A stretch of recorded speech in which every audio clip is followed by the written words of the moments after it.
So what do you do when a patient wants to talk about politics, especially when those politics differ from your own political views? When I did my internship, I came from a hospital system where the staff chaplains often talked about drawing hard boundaries. And basically, that was basically saying that you don't have, as a chaplain, you have the authority to leave any space where you don't feel safe, whether that's physically unsafe, mentally unsafe, spiritually unsafe, psychologically unsafe. If you don't feel unsafe, if you feel unsafe, you can end the visit and leave.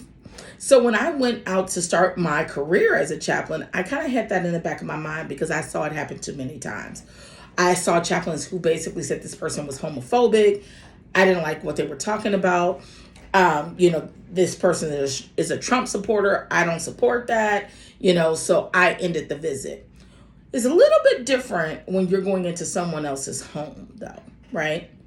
And when you're hit with a microaggression, right? Or what you perceive to be a microaggression, and you're sitting at their dining room table. It's a little bit more complex than just ending the visit. Now, you could do that, but for me, I've taken a different approach, and this is how I look at things. I see politics oftentimes as a cover or veneer for values, what a person actually cares about. And sometimes they are projecting the grief that they feel about losses in their own life into the political landscape. Now, me, you can see I'm a Black woman, but my patient load is in a very affluent area, predominantly white area of our town.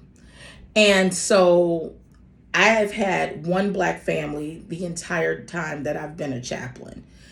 All of my patients are typically white and older. And so you run into situations where I feel like, why are you asking me this question? Guys, I went so far as to ask the other chaplains, because I'm also the only Black chaplain. I asked the other chaplains on my team, like, do you guys have patients that are talking to you about politics and those sort of things? And they were like, no. And I'm like, yeah, so these are definitely microaggressions. I knew that already, but it was just like, some validation never hurt, okay? And so if I was going to do this work, I could go the hard boundary way that I had seen and been taught in the hospital, but I felt led to do something different. And that is, understand that a lot of times when people are talking about politics with you, it's actually a deflection. They are trying to hide grief that they have about something.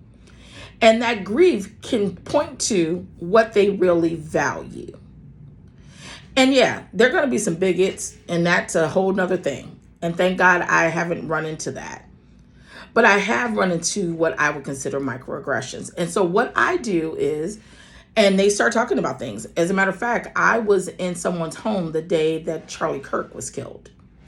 And this woman had a full-fledged meltdown.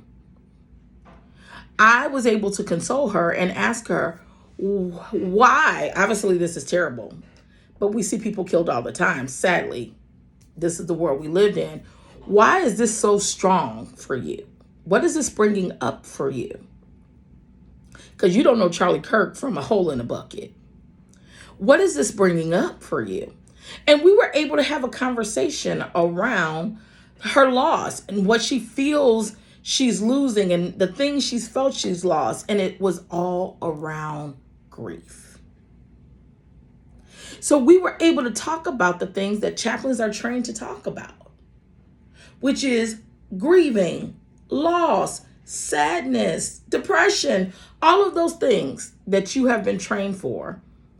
You can do if you can allow yourself not to be offended by the thing that comes out of the person's mouth. Now I'm not talking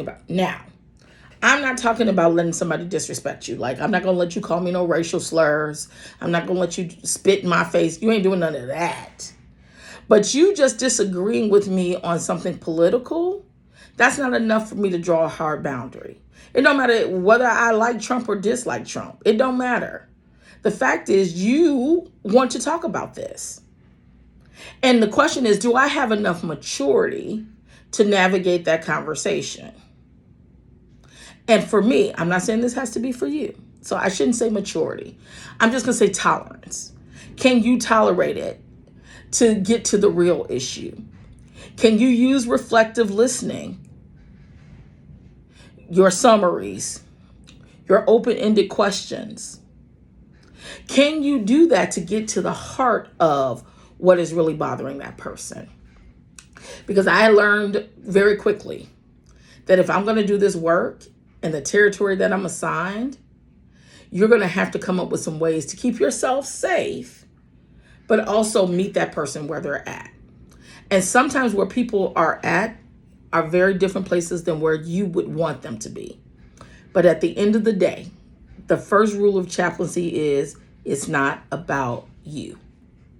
Patient-centered care says you meet the patient where they are.